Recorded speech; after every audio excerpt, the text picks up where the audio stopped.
Welcome to Visual Fractions.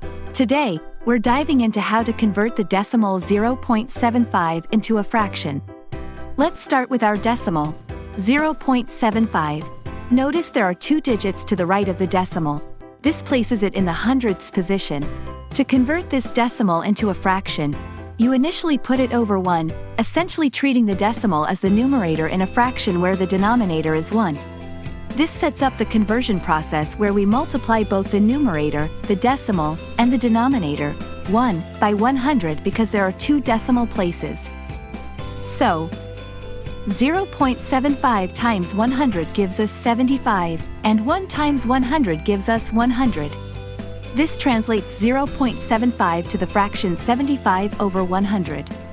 Next, we simplify. Both the numerator and the denominator in 75 100ths are divisible by 25, the greatest common divisor.